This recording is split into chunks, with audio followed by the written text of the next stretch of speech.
Now, we know birth rates are way below replacement rate across the Western world, and John Howard has thrown his hat in the ring, said it's time to bring back the baby bonus, pay people to have kids.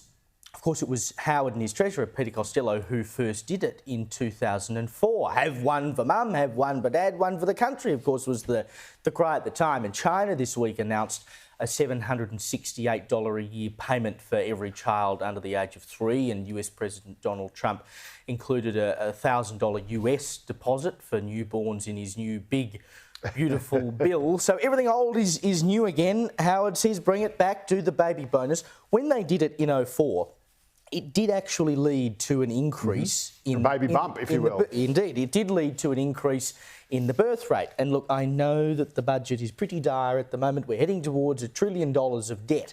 But the only problem is that if you want to sustain a budget and you want to sustain economic growth in this country, it means you need more people somehow, right?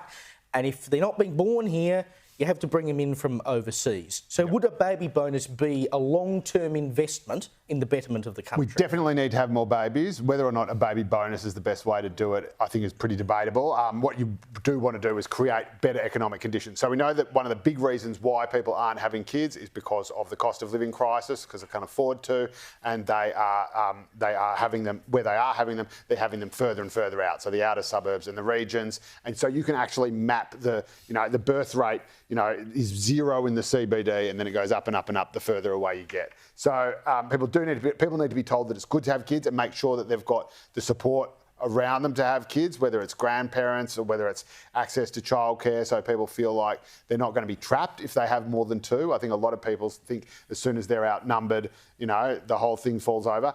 Trust me, I've got 3 myself, 3.5, depending on if that court case comes up. And once you've had 2, you're kind of maxed out anyway. You can have 3, 4. You just don't care about the rest. They all just so they all take care of themselves. So do it. Kids are great. They're fantastic.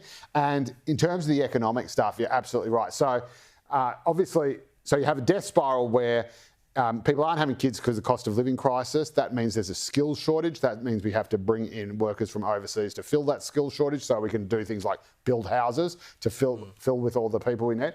And then those migrants obviously create extra pressure on housing, on cost of living, because there's more people, more demand. That can push prices up across the board, and there's more demand for households as well. So that then creates a death spiral where it makes people under even more pressure, so they have even fewer kids. So we need to bring in even more migrants to fill the skill shortage from the lower kids. The other thing it does, just to get really policy wonky, is even bringing in migrants. I'm all for immigration, and multiculturalism, but bringing in migrants is less effective as a taxation measure than having kids, because of course, if you're bringing in anyone from overseas midway through their working life, you've lost all that tax they've already paid to some other government. Whereas if you're having a kid who is working their entire life in Australia, you are harvesting the revenue from that kid all their entire working life.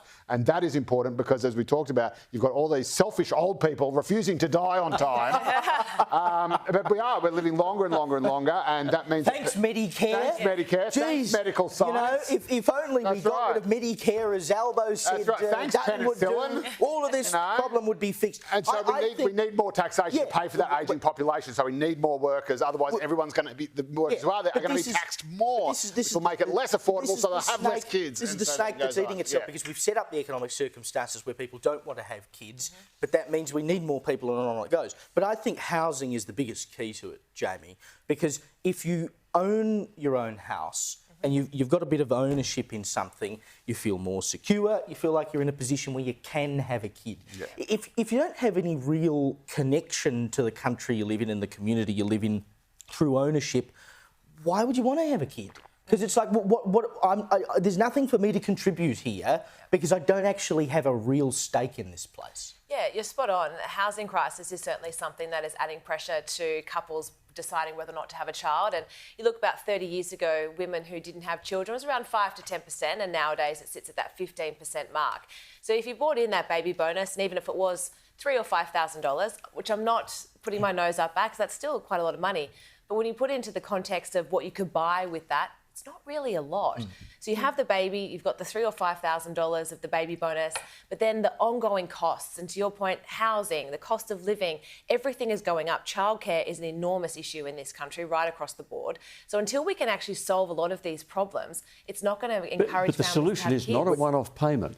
For decades and decades, there was a thing in Australia called child endowment. It was launched in 1941. It was a weekly payment for each child you had till the age of 16. When it started in 1941, it was 5 shillings a week, which is 50 cents. Nowadays, have to be more. But there's a way to set it up to work today. And that is the thing I've been advocating for 10 years. Yeah. You pay childcare allowance to parents. If you pay childcare allowance to parents, then there's a benefit for them in having a child instead of a cost to them in having a child. I think it would let them decide. Let them decide on their own.